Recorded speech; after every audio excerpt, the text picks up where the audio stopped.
Oke, sekali lagi shalom teman-teman.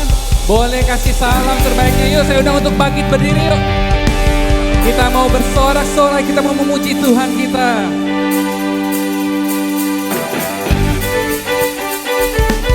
Mana sorak-sorainya?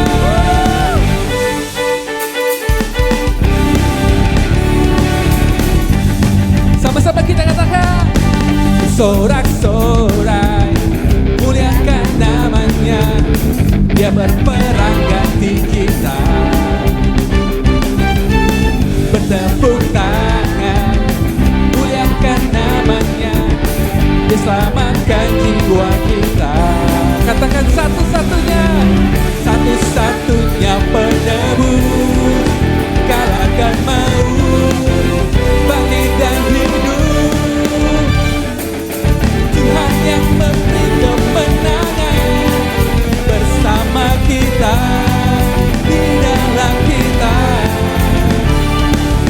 masuk dalam kemuliaannya, dia perlindungan dan pengharapan. Parapam. Sama-sama yuk. Parapam. Katakan, bersorak-sorai, muliakan namanya, dia berperang ganti kita. Sama-sama tepuk tangan yuk. Bertepuk tangan, muliakan namanya, dia selamatkan jiwa kita. Katakan satu-satunya penebus, satu-satunya penebus, kalahkan maut, bangkit dan hidup.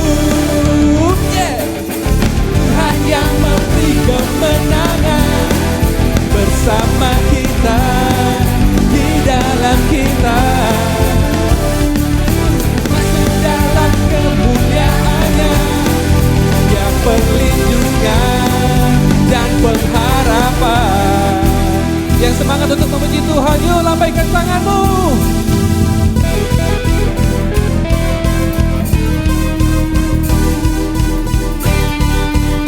Kita ada hari ini karena kemuliaan Tuhan.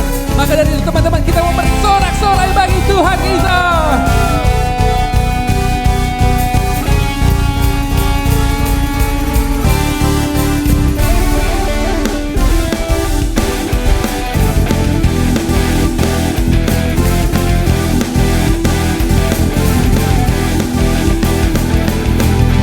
Param-pam-pam, param-pam. Param-pam-pam, param-pam. Sama-sama yuk. Param-pam-pam-pam-pam. Param-pam-pam-pam-pam. Param-pam-pam-pam-pam. Tuhan yang memberi kemenangan bersama kita, di dalam kita, masuk dalam kemuliaannya, dia perlindungan dan pengharapan.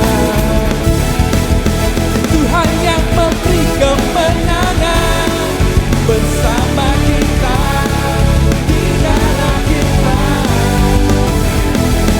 masuk dalam kemuliaannya, dia perlindungan dan perlindungan, dia perlindungan dan pengharapan, dia perlindungan dan pengharapan. Parapam-pam-parapam. Parapam-pam-parapam. Sekali lagi. Parapam-pam-parapam. Berikan kemuliaan bagi Tuhan kita. Haleluya. Kita hadir saat ini karena kita mengingat kasih-Nya Tuhan dalam hidup kita. Amin teman-teman. Terima kasih Tuhan.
kosong. 0-0 dan situasinya tuh jadinya seri. Dan akhirnya harus adu penalti. Di sini siapa yang suka bola? Ngikutin bola ada? Wow. Jadi saat itu ada satu keputusan jenius sebenarnya dari Louis van Gaal, itu manajer timnas Belanda, untuk mengganti kiper Jasper Cillessen dengan Tim Krul. Nah, ternyata Tim Krul ini katanya sih konon jago penalti, si Krul. Nah, jadi situasi 0-0 karena mereka harus adu penalti kan, untuk masuk quarter final ini kan. Dan long story short, karena keputusan jenius si Van Gaal ini ganti kiper jadi Krul, dan akhirnya si Krul ini tuh dia akhirnya menyelamatkan 2 tembakan dari Costa Rica, sehingga akhirnya Belanda timnasnya itu masuk mengamankan tempat lah di semifinal. Itu pertukaran yang menurut saya pribadi luar biasa, ya. Karena kalau nggak ada pertukaran itu bisa jadi Belanda gagal untuk memenangkan pertandingan tersebut. Tapi gara-gara keputusan untuk ditukar itu akhirnya berhasil. Tapi pertukaran itu kan selalu bicara tentang seseorang yang lebih baik ya, gitu ya sebenarnya. Seseorang yang dinanti-nantikan untuk, wah dia nih kira-kira yang bisa melakukan segala perkara yang harus dikerjakan gitu. Karena nggak mungkin istilahnya Lionel Messi diganti sama anak kompleks ini kan nggak mungkin gitu kan. Nggak mungkin, itu pertukaran yang nggak setimpal gitu ya. Boleh ngomong sama-sama nggak setimpal. Oke. Nah, dan sebenarnya ketika kita bicara tentang Paskah, kita bicara tentang Jumat Agung mungkin ya, karena kita baru memperingati Jumat Agung yang luar biasa. Kemarin kita peringati. Sebenarnya ada satu detail kecil dalam peristiwa penahanan Yesus dan juga penangkapan Yesus gitu ya. Ada satu pertukaran sebenarnya, dan kita akan baca di kisahnya ini di Markus 15 ayat 1 sampai 15. Kita baca bergantian ya. Saya baca ayat 1, teman-teman baca ayat 2 dan seterusnya. Mungkin tim operator udah siap. Markus 15 ayat 1 sampai 15. Judul perikop, Yesus di hadapan siapa? Di hadapan siapa? Pilatus ya, bukan Pilates. Katanya Pontius Pilates katanya sekarang bisa renggangin kaki katanya. Oke. Ayat 1, pagi-pagi benar imam-imam kepala bersama tua-tua dan ahli-ahli Taurat dan seluruh mahkamah agama sudah bulat mupakatnya. Mereka membelenggu Yesus lalu membawanya dan menyerahkannya kepada Pilatus. Ayat 2.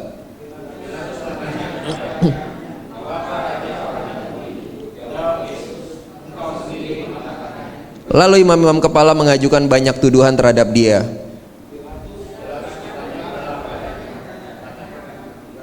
Engkau memberi jawab, lihatlah betapa banyaknya tuduhan mereka terhadap engkau. Tetapi Yesus sama sekali tidak menjawab lagi, sehingga Pilatus merasa heran. Ayat 6.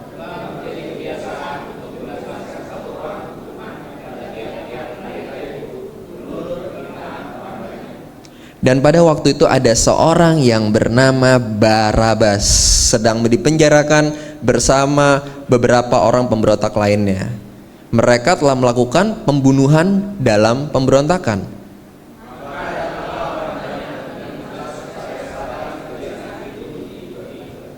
Pilatus menjawab mereka dan bertanya, apakah kamu menghendaki supaya kubebaskan raja orang Yahudi ini?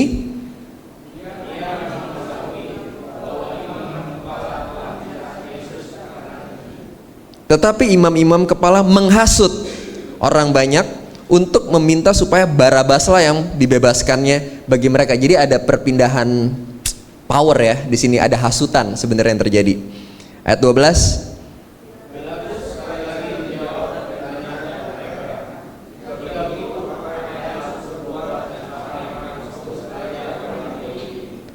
Maka mereka berteriak lagi katanya, salibkanlah dia.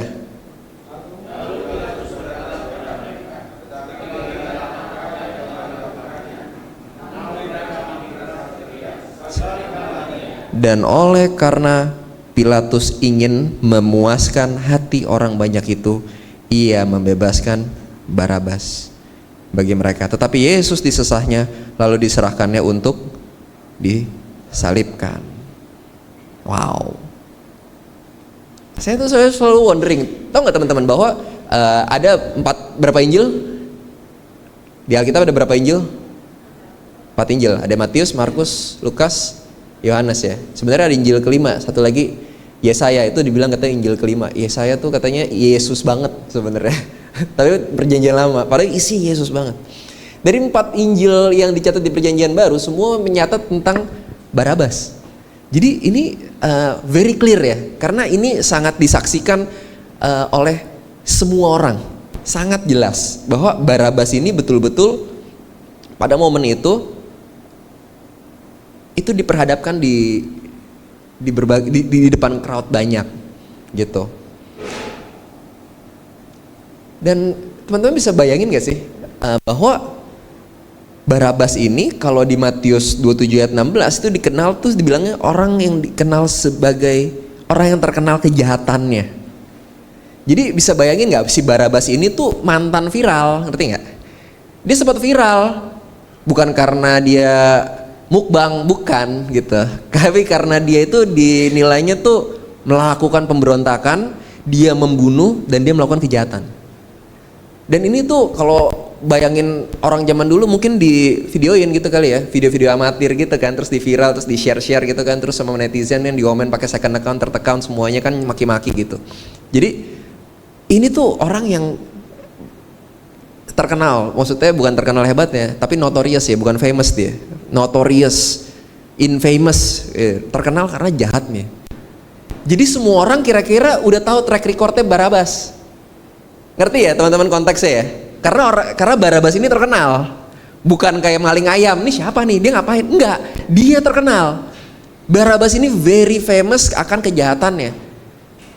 Nah, ada satu, by the way, nama Barabas itu nama panjangnya Yesus Barabas. Jadi ada 2 Yesus nih. Yesus Barabas dan Yesus Kristus. Tapi teman-teman tahu nggak arti nama Barabas? Baraba itu bahasa Aram, artinya putra Bapa. Jadi Yesus Baraba, Yesus putra Bapa versus Yesus Kristus, putra anak Allah, putra Bapa di sorga. Jadi ini metafora yang menurut saya tuh detail yang sangat menarik gitu. Jadi kalau mungkin teman-teman pernah baca surat-surat Paulus tentang Adam yang kedua, Adam yang pertama manusia jatuh dalam dosa, tapi ada Adam yang kedua yaitu Yesus yang menebus kita. Nah, jadi sebenarnya nama Yesus Baraba itu adalah Yesus putra Bapa, dan Yesus Kristus adalah Yesus putra Bapa juga, tapi Bapanya satu Bapa dunia, satu Bapa di sorga. Bapa dunia yang mewariskan dosa, Bapa di sorga yang memberikan hidup yang kekal. Jadi konteksnya ketika kita tadi baca di Markus, sebenarnya ada satu tradisi Yahudi. Kenapa sih harus dibebasin? Karena memang ini tradisi. Jadi ini bukan suatu hukum, bukan satu keharusan, tapi ini adalah tradisi Roma. Pada waktu itu tuh dijajah Roma. Si Yahudi ini dijajah Romawi, dan dia tuh setiap hari raya itu tuh kan orang-orang tuh lagi hype ya. Maksudnya hari raya itu kan orang pada lagi kayak seru-seruan gitu ya. Nah, mereka tuh biasa tuh melakukan satu amnesti lah gitu. Mereka melakukan satu pemutihan kejahatan gitu. Untuk kayak, nah ini kita kurangin nih di depan umum nih, kita kurang. Jadi supaya sebenarnya ini langkah politisnya Romawi sebenarnya untuk kayak dapetin suara rakyat lah. Sebenarnya caranya begitu. Nah, sebenarnya salah satu dari ini kan apa ya? Situasinya itu adalah Pilatus itu tuh udah interview. Jadi Yesus itu diinterview, kamu melakukan kesalahan apa nih? Orang-orang ini, Yesus diem aja. Dan Pilatus juga tuh bisa nge-sense, dia kan gubernur ya, dan dia juga semacam hakim juga, bisa untuk menentukan segala sesuatunya di situ, dia punya power. Dia interview, dia ini nggak dijawab sama Tuhan. Dan dia tahu betul karena istrinya pun sebenarnya kalau dibaca di Injil yang lain itu dapat satu mimpi, dan istrinya tuh udah bilang sama Pilatus kalau bro, lu jangan apa-apain nih orang. semalam hancur banget mimpi gue gara-gara orang ini. Terjadi sesuatu parah banget. Jadi please lu jangan apa-apain orang ini. Bayangin, istrinya juga udah nge-warn Pilatus to do the right thing. Jadi sebenarnya itu udah di-remind semuanya, dan akhirnya Pilatus pun paham nih bahwa ini tuh cuman masalah kedengkian dari para imam-imam doang. Imam-imam religi pada era itu kan emang kalah pamor sama Yesus tuh. Suaranya kalah, ya kan? Mungkin berapa persen lah suaranya, 16% mungkin, nggak tahu. Tapi kalah tuh sama Yesus. Dengki lah dia. Makanya dia bawa Yesus, dibilangnya dia mengaku sebagai raja, bla bla bla segala macam. Gak ada satu raja pun selain kaisar, bla bla bla. Gak ada kesalahan Yesus yang ditemukan. Dan Yesus juga terkenal kan? Pada era itu kan? Dia terkenal apa? Dia penyembuh orang sakit. Dia membangkitkan orang mati. Dia berjalan di atas air. Dia berhentiin badai. Dia mencelikan mata orang buta. Yesus terkenal sekali. Jadi sebenarnya secara track record kita sama-sama paham istilah orang tuh gitu. Ya kita tahu sama tahu lah. Sebenarnya Yesus tuh nggak salah. Jadi ketika dia ngomongin, aku akan membebaskan satu orang bagimu, itu konteksnya apa? Maksudnya ya bebasin Yesus saja. Ini orang nggak salah. Maksudnya begitu. Tujuan Pilatus itu pertama untuk menyelamatkan Yesus karena dia tahu orang ini nggak salah. Jadi ketika kita bicara tentang berita pertukaran ajaib ini, akhirnya kan para imam itu menghasut, tadi yang saya tekanin ya, menghasut orang-orang di situ kan. Dan akhirnya yang terjadi apa? Salibkan dia, salibkan dia, salibkan dia. Sangat mudah orang tuh berpindah hati. Dan siapa sih Yesus? Yesus itu pengasih, penyembuh, dan pengampun. Bahkan untuk dibandingin sama manusia baik manapun itu bukan suatu perbandingan, apalagi sama Barabas. Tadi Yesus pengasih, penyembuh, pengampun. Siapa Barabas? Pemberontak, pembunuh, penjahat. Itu 3P tuh, gampang. Kalau ngafalin nanti ada ulangan. Dan saya wondering, kenapa kok Injil sampai mencatat peristiwa ini? Kenapa ini tuh sangat penting? Tadi kan yang pertama saya bilang ya, itu gambaran anak manusia versus anak Allah. Yesus Bar Aba versus Yesus Kristus, putra Bapa. Dan saya wondering gitu ya, saya pikir, saya renungin. Saya lihat Barabas ini, saya lihat Barabas ini ya. Saya ingat satu orang tuh akhirnya. Saya ingat satu orang, saya kenal orang ini. Puluhan tahun saya kenal orang ini. Saya lihat orang ini tuh setiap pagi di cermin. Orangnya diri saya. Saya lihat Barabas ini ya saya sebenarnya. Penjahat, pemberontak, pembunuh. Wah, Kak Alex pernah bunuh orang. Saya pernah benci orang sih. Kata Yesus itu pembunuh juga. Saya pernah gak suka sama orang. Saya pernah sensi sama orang. Kata Yesus, kalau kamu sudah marah dalam hatimu, ya itu kamu udah membunuh. Saya pembunuh juga sih sebenarnya. Kata Matius 5 begitu. Bukan kata saya, itu kata Matius. Yang ditulis di kitab Matius. Dan ternyata pertukaran yang indah itu akhirnya yang terjadi adalah yang harusnya yang dipilih Yesus secara kasat mata. Tapi kenapa orang-orang akhirnya memilih Barabas ini? Karena memang harus terjadinya demikian, teman-teman. Harus terjadi demikian. Itulah pertukaran yang indah. Pertukaran yang ajaib. Yang gak pernah dipikirin oleh orang manapun, teman-teman. Bahwa si penjahat, pemberontak, dan pembunuh itu ditukar dengan si pengampun, penyembuh, dan pengasih itu.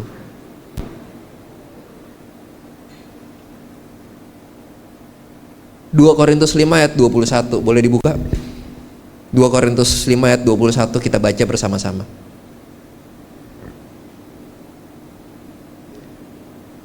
Satu, dua, tiga. Dia yang tidak mengenal dosa telah dibuatnya menjadi dosa karena kita, supaya di dalam Dia kita dibenarkan oleh Allah.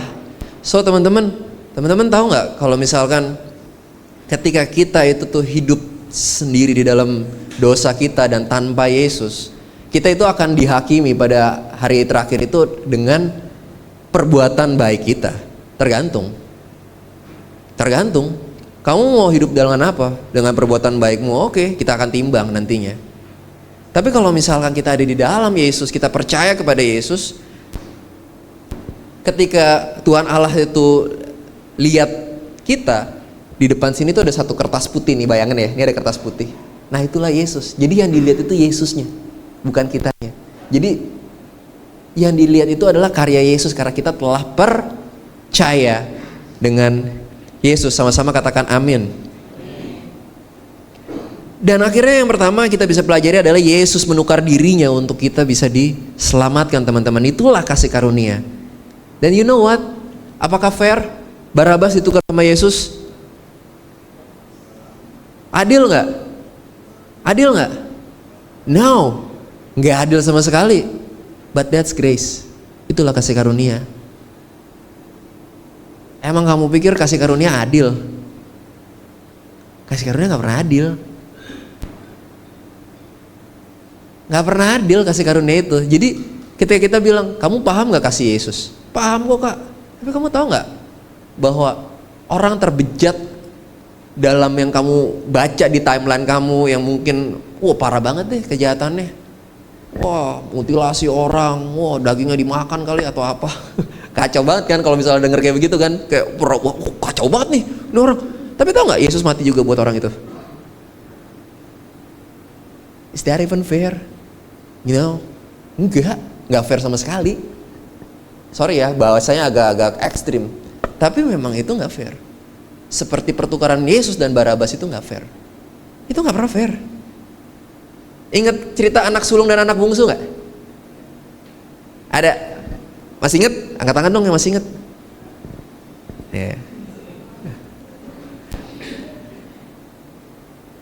Tahu kan ceritanya kan? Anak bungsu pergi ke negeri orang, ya kan? Sampai akhirnya dia makan babi ya. Makan babi mah enak ya.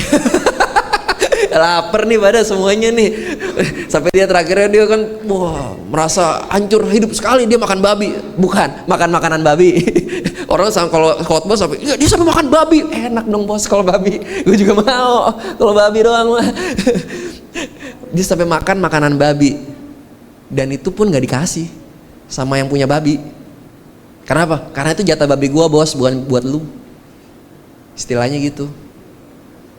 Nah akhirnya dia pulang kan. Long story short, dia minta warisan sama bapaknya, dia foya-foya, dia akhirnya drop hidupnya, gak dikasih makan makanan babi. Dia inget bapaknya, oh iya, bapak gua dulu punya semuanya, gua tinggal minta aja dikasih. Gua pulang aja kali ya, jadi pegawai bokap gua lamar kerja aja lah. Gua rasa mungkin masih ada kekuatan orang dalam untuk aku bisa lamar kerja gitu kan. Jadi dia pikir dia begitu. Dan you know what? Apa yang dilakukan bapaknya? Dia lari kan? Bapaknya lari. Dia lari, dia angkat jubahnya. Dia lari, dia dapetin anaknya. Tapi tahu nggak detail terakhir di kisah itu? Waktu anaknya itu pulang, dia peluk sama bapaknya, anak bungsunya, terus dikasih cincin, dikasih jubah, dikasih sepatu, ya kan? Dia istilahnya dia dikembalikan lah ya, martabat dan identitas dia sebagai orang rumah, dan dia nggak jadi pegawai. Oke, kita selalu bicara tentang itu. Tapi tahu nggak ada detail terakhir? Kita baca ya di Matius 15 ayat 28 sampai 30. 28 sampai 30. Waktu ini konteksnya adalah waktu si bungsu itu pulang, ada pesta. Waktu lagi pesta, ada si sulung lagi kerja di ladang. di pinggiran rumah. Si kakak ini bilang, ada si orang suruhan bapaknya ini, bapak bilang, masuk dong, adek lu udah balik nih, Koko masuk dong, please, kita rayain sama-sama ya. Kok udah lama nih, nggak ketemu kan sama si adek, gitu kan. Tapi lihat responnya, kita baca ya, 1, 2, 3. Maka belum masuk ya, oke. Kita baca di Lukas 15 ayat 28 sampai 30. Tadi gue belum ngomong ya, sorry, maaf. Lukas 15 ayat 28 sampai 30. Oke, kita baca bersama-sama ya. 1, 2, 3. Maka marahlah anak sulung itu dan ia tidak mau masuk. Lalu ayahnya keluar dan berbicara dengan dia. Tetapi ia menjawab ayahnya, katanya, telah bertahun-tahun aku melayani bapak, pelayanan, jadwal. Aku jadi WL, aku kolektan juga, aku usher juga. Dia bilang kayak gitu kan. Aku semuanya nih, semuanya yang terjadi aku semua nih. Dia bilang, tetapi kepadaku apa? Dia bilang, belum pernah bapak memberikan seekor anak kambing untuk bersuka cita dengan sahabat-sahabatku. Tetapi baru saja datang anak bapak yang telah memboroskan harta kekayaan bapak bersama-sama dengan pelacur-pelacur. Maka bapak menyembelih anak lembu tambun itu untuk dia. Hatinya apa? Iri. Kenapa? Nggak fair. Nggak fair. Masa adek gua ngambil harta warisan foya-foya sama teman-temannya nggak tahu kemana, bisa balik dikasih pesta lah. Gua udah pelayanan, ngomong sama hambanya ya kan, tadi bapaknya tuh suruh orang suruhan, ayo dong masuk, dia nggak mau, bapaknya datang. Jadi sebenarnya didatangi bapaknya tuh ada berapa anak? Ada 2, dua-duanya bapaknya datang. Yang satu dari kota yang jauh, yang satu dekat rumah. Dua-duanya hilang. Detail kecil ya, tapi hati-hati, kita yang suka pelayanan di gereja, termasuk saya, itu bisa hilang di dekat rumah, di dalam rumah. Dan dua-duanya Bapa kita di sorga itu mendatangi kita sebenarnya. Jadi jangan pernah kita berpikir, wah kita udah pelayanan, ini. Jangan, bisa jadi kita gak pernah masuk ke rumah. Atau bisa jadi kita gak punya hatinya Bapak kita, yang pengampun itu. Karena kakaknya ini gak pernah mau mengampunin. Gila nih adek gue, gitu. Dia gak punya rasa itu, dia gak punya hati Bapak itu. Dan tahu ending dari kalimat, dari story ini yang paling mengenaskan, si sulung gak pernah ceritakan masuk ke dalam rumah. Dia tetap kerja. Enggak udah. Yang ada di dalam rumah siapa? Bapaknya sama si bungsu. Dia itu ending story-nya. Is that fair? Itu gak fair. Jadi ketika ngomongin kasih karunia, itu gak pernah fair. Kasih karunia itu gak pernah fair. Kita balik lagi ke Barabas. Dan tahu gak teman-teman? Ketika Barabas itu ditukar, ini kalau misalnya ada sedikit nggak tahu lewat nggak reels di timeline teman-teman, bahwa yang meranin Barabas di film The Passion of the Christ itu kan dia seorang dari agama lain ya. Dan ketika dia lihat di scene Yesus itu, dia kan lihat ada second look. Dia lihat, dia ketawa-ketawa kan, gitu kan. Terus dia lihat Yesus, dia diam, terus dia lihat lagi. That second look itu, dia bilang kesaksiannya bahwa dia akhirnya menerima Yesus sebagai Tuhan dan Juru Selamat dalam hidupnya. On that second look, dia bilang gitu. Dan akhirnya jadi anak Tuhan sampai hari ini, si pemeran Barabas itu. Kenapa? It's not even fair. Itu gak even fair. Kenapa Yesus yang harus ditukarkan untuk diri saya? Dan tahu gak teman-teman, setelah Barabas itu ditukar dan dia dibebaskan kan, kira-kira story-nya Barabas habis itu kemana? Apakah Barabas itu ditulis di Alkitab dia menjadi rasul Yesus, dia pergi ke Asia, dia pergi ke Eropa untuk memberitakan Injil? Ada gak ya Alkitab penulis itu? Gak ada. Gak ada teman-teman. Gak ada. Jadi tahu nggak artinya apa? Jadi Yesus itu mau rela ditukar sekalipun gak ada jaminan kalau kamu dan saya itu percaya sama dia. That's insane. That's crazy. Maksudnya kalau saya jadi Yesus, kamu mau gak ditukar? Tapi dia memberitakan Injil gak? Saya akan tanya, yakin gak? Beritakan Injil gak nih? Dia mau jadi anak Tuhan gak? Dia mau pelayanan gak? Saya akan tanya. Supaya apa? Pertukaran saya gak sia-sia. Bener gak? Enak aja saya udah begini, masa dia? Ya kan? Kita tuh sering ya dengar kalimat tuh kayak, kamu gak bertobat sih makanya Tuhan gak sayang sama kamu. Kamu berubah dulu, nanti Tuhan sayang sama kamu. Kamu pelayanan dulu, nanti Tuhan sayang sama kamu. Teman-teman dengerin ya, baca di Roma 5 ayat 8. Buka semuanya, kita baca yang paling kenceng. Roma 5 ayat 8. Ini ayat nih bikin orang-orang yang agamawi itu agak kelepek-kelepek ya. Gini, 1, 2, 3. Akan tetapi Allah menunjukkan kasih-Nya kepada kita oleh karena Kristus telah mati untuk kita ketika kita apa? Masih udah bertobat? Udah saat teduh? Udah berdoa? Udah datang siosi setiap Sabtu? No. Tapi dibilang apa?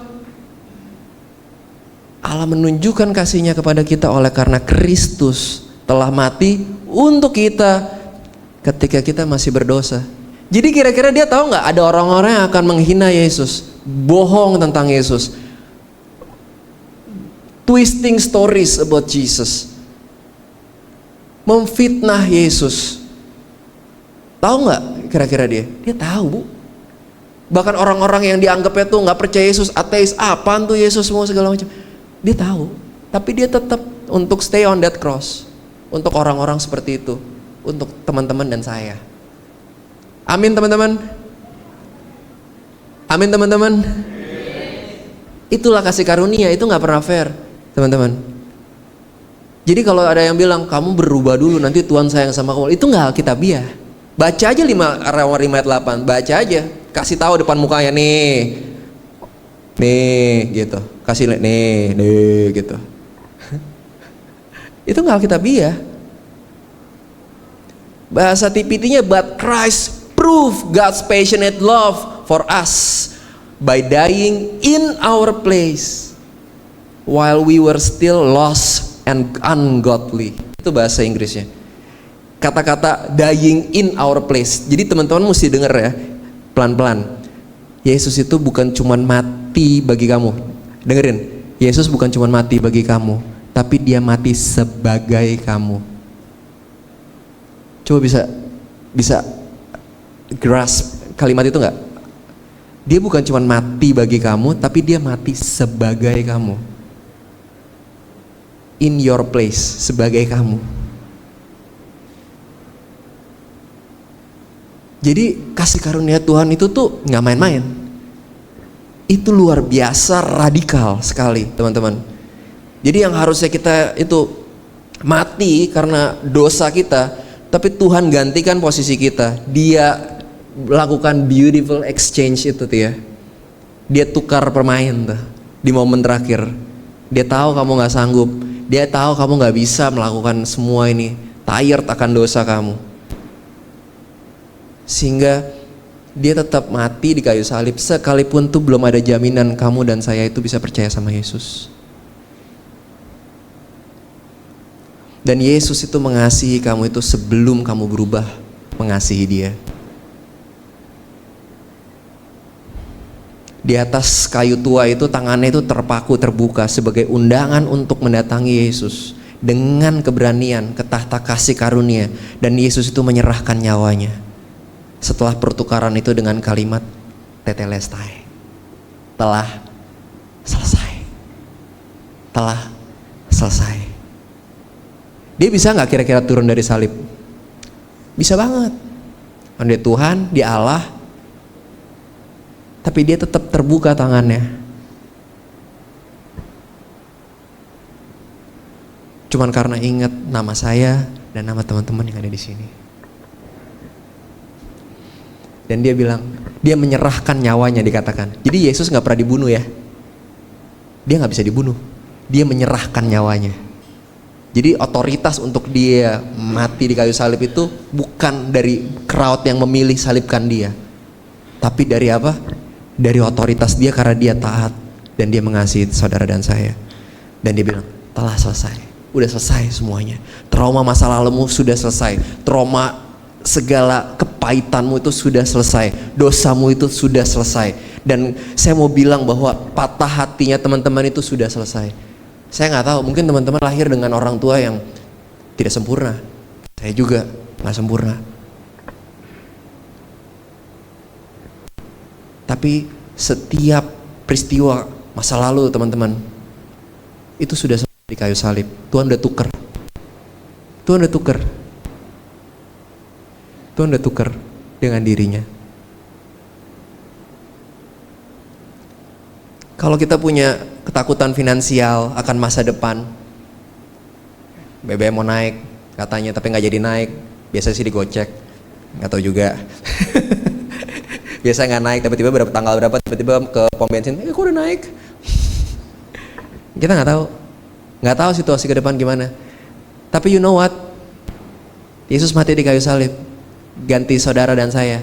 Tapi tahu kan the greatest plot twist di human history? Tahu plot twist? Kalau misalnya nonton film, waduh kok begini? Tahu plot twistnya? Besok dia bangkit. Amin. Berikan tepuk tangan dong buat Tuhan. Besok dia bangkit teman-teman. Dan ada dia di hari esok. Dia udah ada di 2027, dia udah ada di 2030. Yang katanya ada the great recession, bla bla bla bla, you name it. Dia udah ada di situ. Antikris mau datang, you name it. Tapi tahu kan plot twistnya apa? Tahu kalau nonton film kalau ada spoiler, tau nggak spoiler? Nah, istri saya paling suka kalau nonton film dikasih spoiler. Saya paling nggak suka kalau nonton film dikasih spoiler. Istri saya tuh kalau nonton nih apa ya, Stranger Things misalnya ya, kayak dia bisa nanya, kamu tahu nggak kira-kira monster ini bunuh yang mana? Kok dia nanya kayak gitu? Berarti udah banyak reviewnya nih. Dia bisa kasih tebak-tebakan. Berarti dia udah tahu dong. Saya paling nggak suka, nggak usah ngomong kayak. Tapi Yesus itu kasih spoilernya. Antikris datang, semuanya datang. Lukas 21 bilang apa? Semua itu akan mati ketakutan. Kenapa? Karena ada kedatangan anak manusia, semua itu akan wow, gila, Yesus beneran ada, semua lutut bertelut, lidah mengaku Yesus Tuhan. Tapi kita semua nih anak-anak Tuhan, anak-anak Siosi yang setiap Sabtu datang ini, kita akan cuma mengangkat muka kita dan kita cuma bisa bilang, yes, bentar lagi, yes. Kita bisa bilang kayak gitu. Kenapa? Karena setiap hari kita bergaul sama Tuhan. Amin. Amin. Jadi teman-teman, kalian datang ke sini tuh nggak sia-sia. Kalian ini lagi belatihan sebagai gereja Tuhan nanti di udah akhir zaman bahkan. There will be times, percayalah bahwa kita nggak akan semudah itu untuk ibadah. Makanya perkuat unity, nggak cuma di dalam gedung gereja.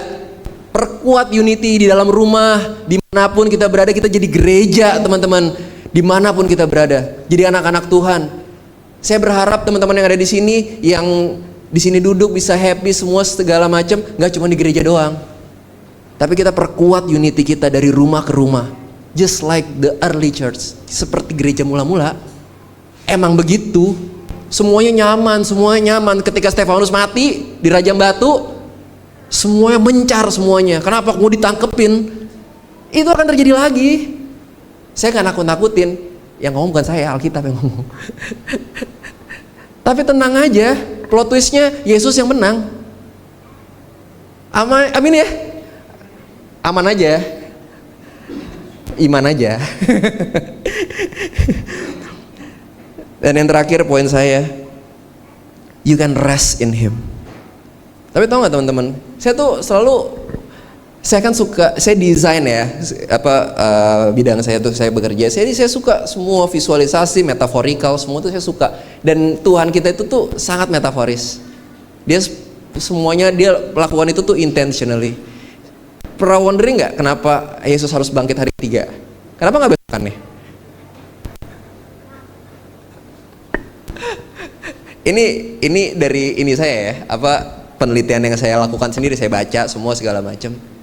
Dia itu kan menggenapi hukum Taurat kan? Kenapa dia waktu mati itu jam 3 harus segera diturunin? Karena sudah mau sabat. Karena sabatnya Yahudi itu mulai jam 6. Bukan kayak kita jam 12 malam, bukan. Jadi hari baru itu mulai jam 6 sunset, jam 6 tadi tuh. 6 itu mulai tuh hari baru. Itu Yahudi. Makanya kenapa Yesus jam 12 sampai jam 3 itu dia harus segera diturunin supaya nggak ada pekerjaan lagi besokannya. Paham ya kenapa Yesus harus segera disalibkan hari itu juga dan harus segera diturunin di hari itu juga langsung dikubur. Karena memang itu sabat, sudah menjelang sabat. Jadi ketika Yesus melakukan karyanya di kayu salib, itu hari ke-6. Dan ketika dia mati, tubuhnya itu tidur. Itu hari ke-7. Dia beristirahat. Dia menggenapi hukum Taurat itu, teman-teman. Dia menggenapi hukum Taurat itu. Jadi itu bukan ya cap-cip-cup aja hari ketiga deh. Enggak. Itu emang begitu. Dia itu rested, dia bilang. Dia menggenapi itu. Paham ya kenapa waktu Yesus bangkitin Lazarus orang-orang dia bilang, ya Lazarus lu gak mati, dia tidur. Ngerti gak? Karena buat Yesus kematian itu tidur. Dia akan bangkit. Jadi ketika tidur itu beristirahat. Makanya kita tahu ya orang Kristen selalu bilangnya ketika meninggal itu apa? Rest in peace. Menarik ya? Rest. Dibilangnya beristirahat dengan tenang. Orang Kristen itu beristirahat dengan tenang. Karena kita akan dibangkitkan tubuh kita di akhir zaman nanti. Dan akhirnya Yesus bangkit, plot twistnya. Amin. Ayat terakhir, Matius 11 ayat 28 sampai 30. Very famous verse. Kita baca sama-sama. Yang kencang karena ayat terakhir nih, udah mau pulang. Amin. Masih ada waktu nggak Kak Esther? Udah lewat ya? Aman. Aman aja. Aman aja. Oke, Matius 11 ayat 28 sampai 30 kita baca. 1, 2, 3. Marilah kepadaku semua yang letih lesu dan berbeban berat. Aku akan memberi kelegaan kepadamu. Pikulah kuk yang kupasang dan belajarlah kepadaku, karena aku lemah lembut dan rendah hati, dan jiwamu akan mendapat ketenangan. Sebab kuk yang kupasang itu enak dan bebanku pun ringan. Kalau bahasa Matthew 11 ayat 28 sampai 30 versi MSG. MSG itu bukan ini ya, bukan micin ya. Maksudnya the message. Memang kalau ini MSG gitu ya. Itu tuh bukan letih lesu dan beban berat doang, tapi dibilang apa? Worn out of religion, dibilang gitu. I will give you peace. Follow me through the rhythm of grace. Itu kata-katanya. Dia bilang apa? Kalau kamu capek dengan religiusitas, dia bilang kayak gitu.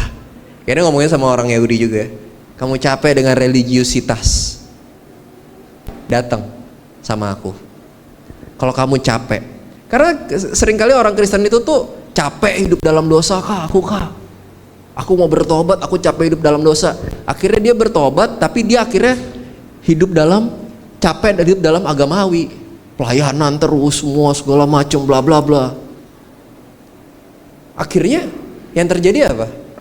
Nggak pernah hidup dalam Yesus. Pelayanan itu cuma jadi semacam tameng untuk menjadi legitimasi menjadi anak sulung tadi. Aku udah kerja loh, aku nggak berbuat kayak adek gue nggak kayak yang orang itu tuh hidup dalam dosa tuh, wah parah dia tuh, gue sih di sini. Tapi sama-sama nggak punya hati Bapa, sama-sama nggak punya kasih karunia.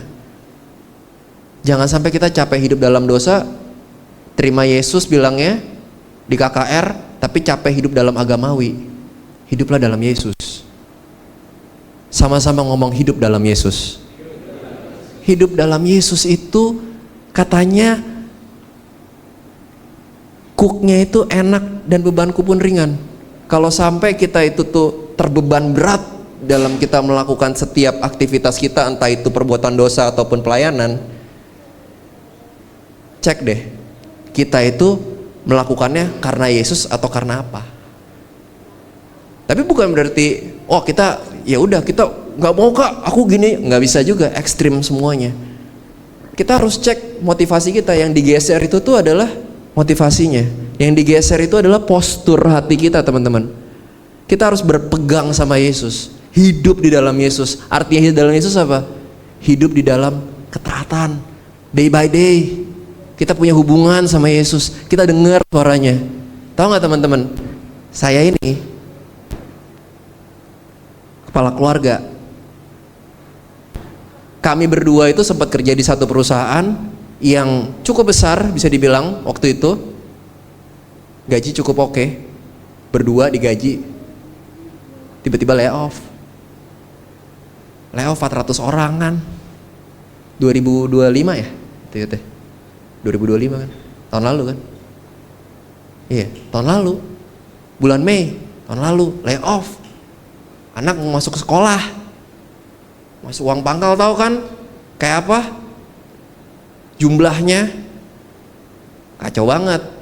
Tapi you know what, kita udah hampir setahun ini, saya dan istri dan seluruh keluarga dipelihara Tuhan. Tanya aja mama papa saya, nonton semua kok mereka, semua detail-detail keluarga kami mereka semua tahu. Dan you know what, saya mau bayar uang pangkal lagi nih. Berapa bulan lagi harus bayar uang pangkal, katanya bukan cuma uang pangkal, tapi kalau bisa kamu bayar uang sekolah setahun langsung karena lebih murah, katanya gitu, lebih murah 2 bulan, katanya gitu, lebih murah, iya sih. Jadi uang pangkal masuk SD sama uang pangkal ini, semuanya harus dipikirin. Nanti upcoming ada anak kedua, mau lahiran, semuanya harus dipikirin. Tapi sebelum saya kesini, tiba-tiba ada telepon, oke Lex, deal yang kemarin kita kerjain aja, lu masuk seminggu sekali aman, culture, aman aja. Tapi you know, itu hidup mengenal Yesus dan berharap pada Yesus saja. BPJS tahu kan? Berharap pada Yesus saja. Itu dia tuh anak BPJS, saya tuh anak BPJS, berharap pada Yesus saja. Hidup saya day by day kasih karunia Tuhan, jujur. Mohon maaf nih, kita cuma punya Yesus doang, nggak ada backup plan, jujur. Hidup saya paying the bills, monthly by monthly, setiap bulan Yesus doang. Perpuluhan tuh udah nggak rutin, bukan karena nggak rutin nggak perpuluhan, tapi karena dapetnya juga nggak rutin gitu. Tapi tetap perpuluhan. Karena apa? Karena saya tahu benar bahwa hidup sama Yesus nggak bisa gitu-gitu doang. Saya juga nggak bisa untuk, kenapa saya masih perpuluhan sih? Ya karena saya tahu benar, saya nggak mau terpaku sama uangnya, saya mau terpaku sama Yesusnya. Ya saya tahu perpuluhan itu tuh kan 100% harusnya kan, nggak 10% doang. Tapi itulah Yesus. Saya nggak tahu hari ini teman-teman seperti apa beban beratnya, tapi saya cuma mau ajak teman-teman kayak Yesus tadi, dia bilang, marilah datang semua yang letih lesu dan berbeban berat, aku akan memberi kelegaan kepadamu. Boleh teman-teman musik, kita mau akhiri. Pikulah kuk yang kupasang dan belajarlah kepadaku, karena aku lemah lembut dan rendah hati, dan jiwamu akan mendapat ketenangan. Sebab kuk yang kupasang itu enak dan bebanku pun ringan.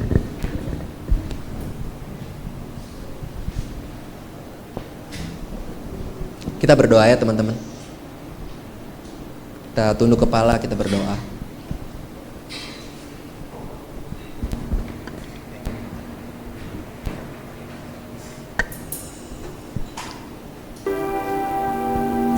Kita sembah Tuhan. Ingat kasih-Nya yang mengubah hidupku, ingat kasih-Nya yang selalu ada. Kasih Yesus, kasih Yesus bagiku.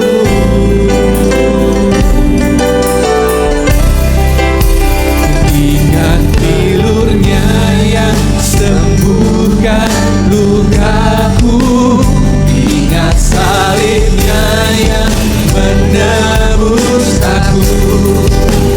Kasih Yesus, kasih Yesus bagiku.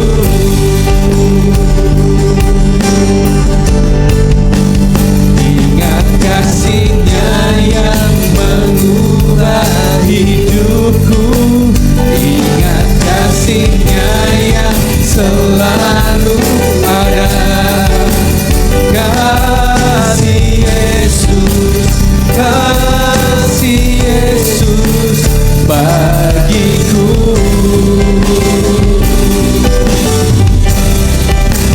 Ingat pilur-Nya yang sembuhkan lukaku, ingat salib-Nya yang menebus aku.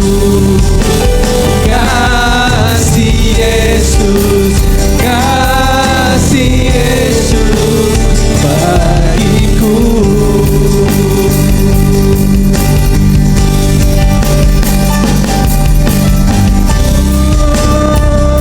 Mari sembah Dia, bersyukur Tuhan. Mari sembah Dia, Kau yang kami tinggikan Tuhan. Oh.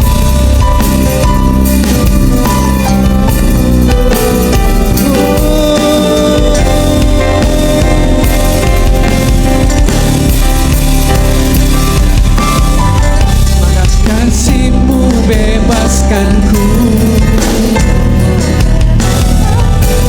lepaskan dari belenggu dosaku, darah-Mu sucikanku. Hanya Yesus, hanya Yesus. Kasih-Mu bebaskanku, lepaskan dari belenggu dosaku, darah-Mu sucikanku. Hanya Yesus, hanya Yesus.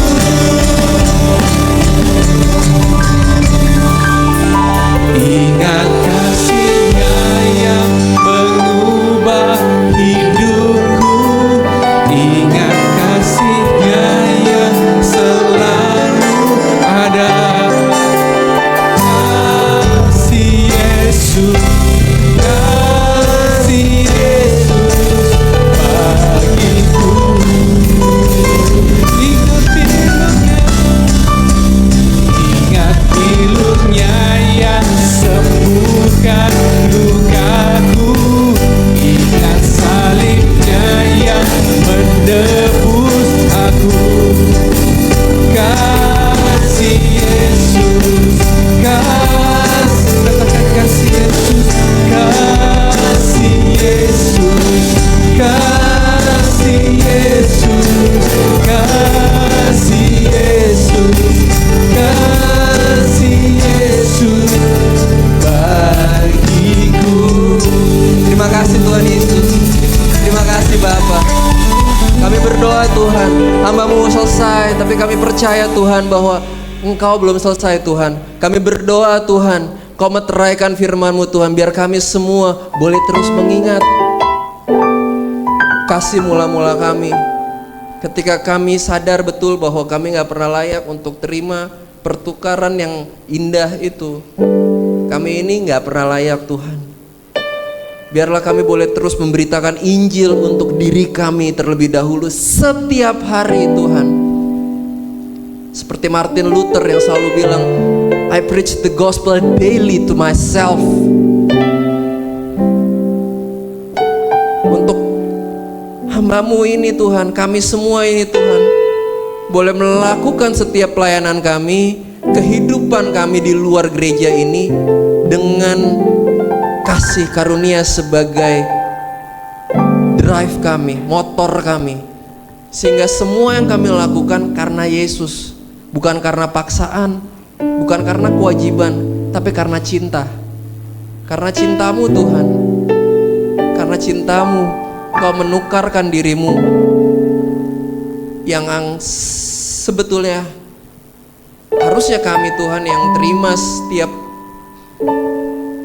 hukuman dosa itu, tapi Engkau sudah selesaikan semua di kayu salib dan kami sudah dibebaskan.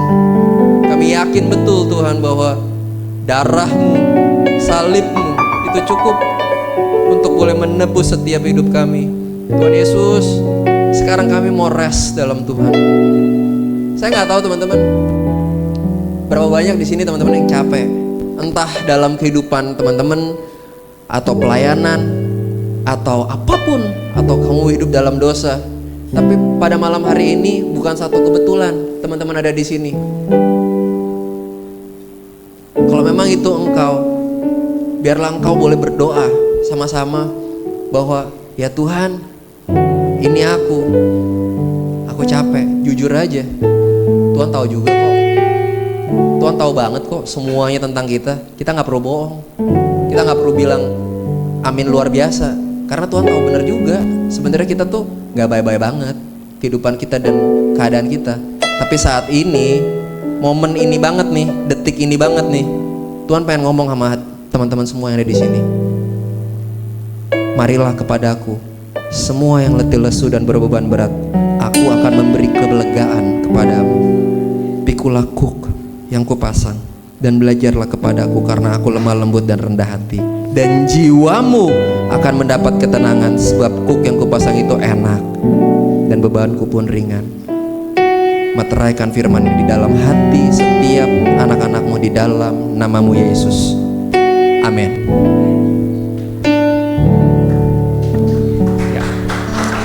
Thank you Kak Alex. Pemberitaan firman-Nya sangat memberkati kita semua. Amin teman-teman.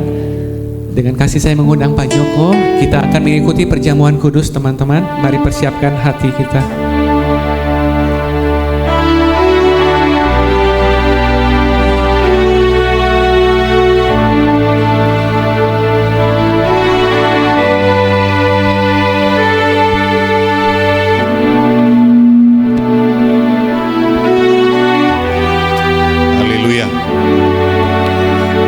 Terima kasih Tuhan Yesus untuk firman pada malam hari ini. Engkau ingatkan kepada setiap kami bahwa sesungguhnya anugerah, kasih karunia itu diberikan kepada orang yang sesungguhnya sebenarnya tidak layak untuk menerima. Tapi itulah anugerah. Kematian-Mu anugerah bagi kami. Engkau mati di kayu salib merupakan anugerah bagi kami. Untuk itu Tuhan, biar setiap kami, terutama anak-anak-Mu kaum muda ini memahami, mengerti hal itu. Sesungguhnya bahwa kami ini harusnya binasa, tapi Engkau berikan anugerah keselamatan bagi kami dengan harga yang begitu mahal, yaitu darah-Mu sendiri.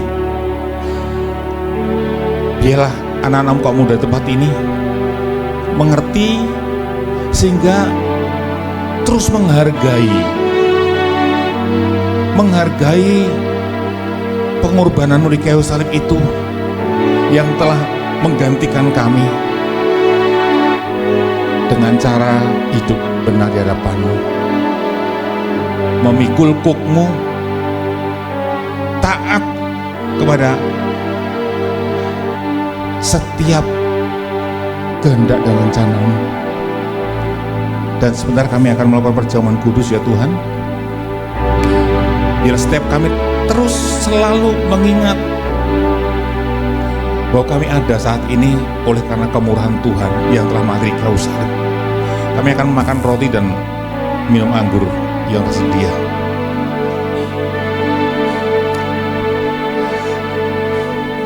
Terima kasih Tuhan Yesus. Untuk itu Tuhan, kami tahu sepanjang minggu ini banyak di antara kami yang menyimpang,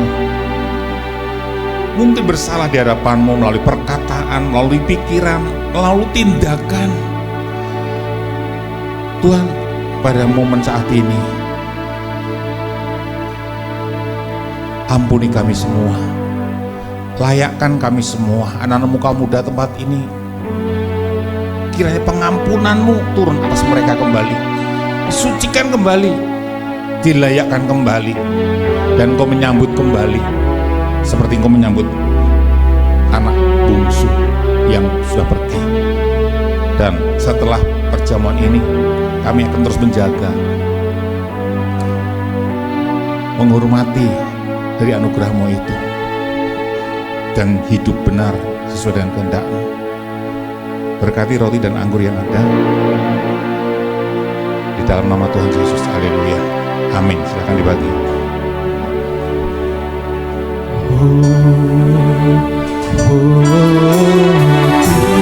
Bebas, menang karena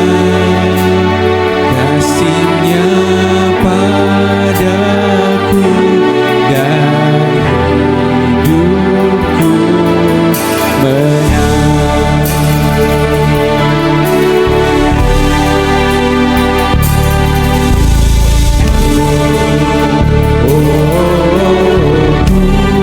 Bebas, menang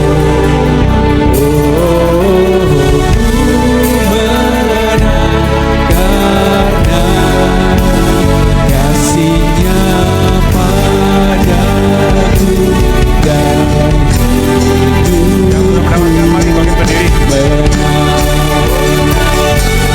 oleh darah Yesus ku bebas, kuasa-Nya di Kalvari. Oleh darah Yesus ku bebas, dan hidupku menang. Oleh darah Yesus, oleh darah Yesus ku bebas, kuasa-Nya di Kalvari. Oleh darah Yesus ku bebas, dan hidupku Haleluya. Oh, terima kasih Tuhan Yesus. Kami menang bukan oleh karena kami hebat, tetapi karena kami memiliki Allah yang hebat, Allah yang kami sembah di dalam nama Tuhan Yesus. Haleluya. Mari kita angkat tangan tinggi-tinggi, roti di tangan kanan kita tinggi-tinggi. Sebab apa yang telah kuteruskan kepadamu telah aku terima dari Tuhan, yaitu bahwa Tuhan Yesus pada malam waktu Ia diserahkan mengambil roti, dan sesudah itu Ia mengucap syukur atasnya, Ia memecah-mecahkannya dan berkata, inilah tubuhku yang diserahkan bagi kamu, perbuatlah ini menjadi peringatan akan aku. Kemarin kita sudah memperingati kematian Tuhan Yesus di kayu salib, dan hari ini kita kembali diingatkan supaya oleh anugerahnya kita memikul kuk yang dipasang oleh Tuhan, hidup dalam ketaatan. Biar melalui makan roti ini, iman kita dibangkitkan, iman kita dikobarkan kembali, dan kita makan dengan penuh hormat dan syukur di dalam nama Tuhan Yesus.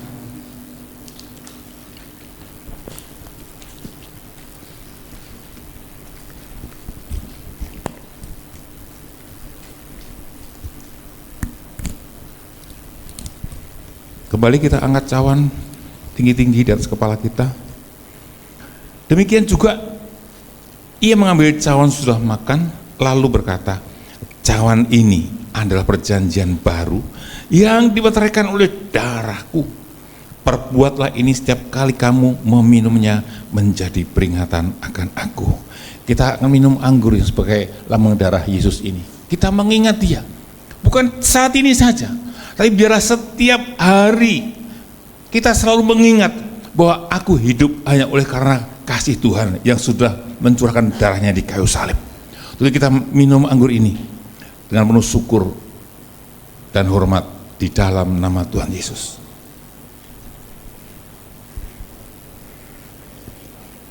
Haleluya. Terima kasih Tuhan Yesus. Biar hati kami terus mengucap syukur. Dan dari dalam hati setiap kami terus mengalir ucapan syukur melalui lidah bibir kami Tuhan.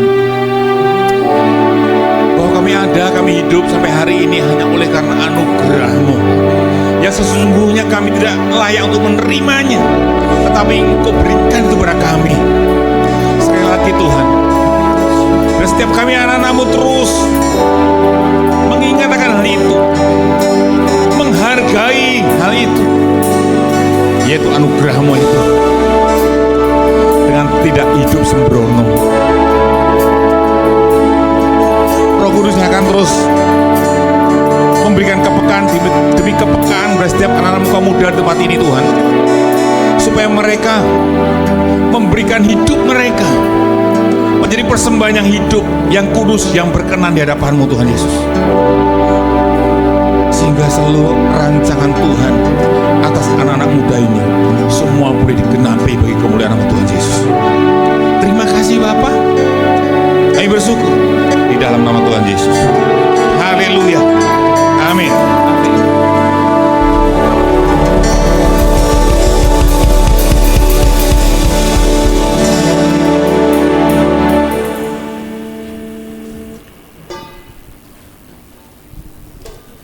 Puji Tuhan, teman-teman, tiba saatnya kita akan memberikan yang terbaik. Dengan kasih saya mengundang Saudara Keanu untuk pimpin doa.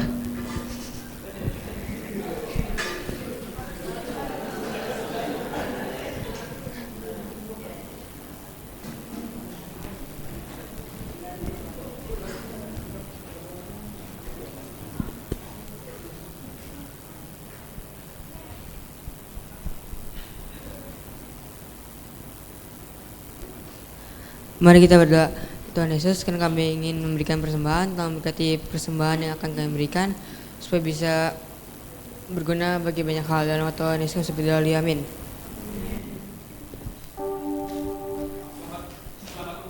Sebab berkati.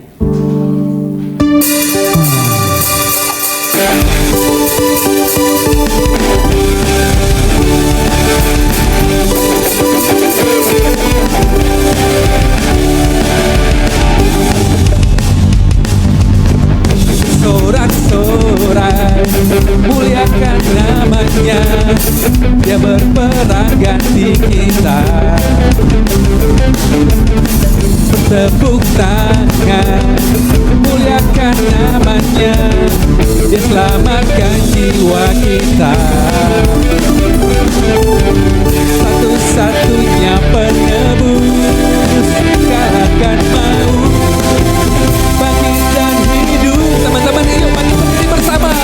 Tuhan yang memberi kemenangan bersama kita, di dalam kita, masuk dalam kemuliaannya, yang perlindungan dan pengharapan. Tuhan yang memberi, Tuhan yang memberi kemenangan bersama kita, di dalam kita, masuk dalam kemuliaannya, yang perlindungan dan pengharapan, yang perlindungan, yang perlindungan dan pengharapan, yang perlindungan dan pengharapan. Haleluya, kita syukur Tuhan. Dengan kasih saya mengundang Pak Joko. Gimana? Oh ya, ada pengumuman teman-teman? Oke. Akhirnya teman-teman. Youth Retreat 2026 perwakilan ada yang mau menyampaikan? Opa siapa nih? Bener? Oh iya. Kirain bercanda. Cek tes. Oke, yang mengumumkan adalah jemaat youth yang paling tua di sini ya. Saking tuanya hampir seumur sama pembinanya kayaknya. Yang belum daftar siapa? Ayo, yuk. Daftar ya. Jadi reminder lagi, kita tanggal 14 sampai 16 Juni kita ada retreat. Iya boleh aja kalau mau tepuk tangan silahkan. Pokoknya semua yang belum daftar dan kalau bisa ajak teman-temannya. Ini harganya itu villanya kita 3 hari 2 malam ya. Jadi sebenarnya yang harus dibayar itu 770. Tetapi puji Tuhan buat teman-teman biar tidak memberatkan cukup membayar 335.000 saja. 3 hari 2 malam udah dapat makan, udah bisa trekking, barbecue, terus ada games. Nanti juga gamesnya banyak dapat sponsor hadiah dari om-om ya, dari om dan tante di ibadah minggu nanti kita akan kumpulkan ya. Terus juga seperti biasa ada deep session. Sebenarnya gini, tujuannya kita di sini bukan cuma mau having fun saja, mau senang-senang ya, tapi jujur kita mau lebih dekat dengan Tuhan, tapi juga kita lebih dekat saling mendekatkan diri sama-sama. Tadi sudah bagus banget sudah disampaikan oleh hambanya bahwa ini kita mesti lebih unity lagi ya. Nah ini waktunya kita semua bersatu, anak-anak muda, pokoknya semua harus ikut. Boleh banget ajak temennya. Saya sekalian ngomong di sini lah. Saya nggak berani ngomong di besok, tapi saya bakal ngomong di sini buat anak-anak, misalnya teman-teman. Kalau isunya tidak berani daftar karena masalah biaya, it's okay. Daftar dulu ke Sanjaya, bayar berapa? 25.000 saja. Isi form dan daftar. Percayalah, kalau memang adik-adik serius pengen ikut, nanti pasti ada aja lah ya. Dari saya sendiri saya berani nanti ngambil berapa anak yang memang tidak mau, ayo saya ajak. Nah nanti teman-teman yang lain juga boleh. Makanya di sini semuanya ayo ikut, semua sama-sama kita datang sama Tuhan, lebih dekat sama Tuhan di acara ini.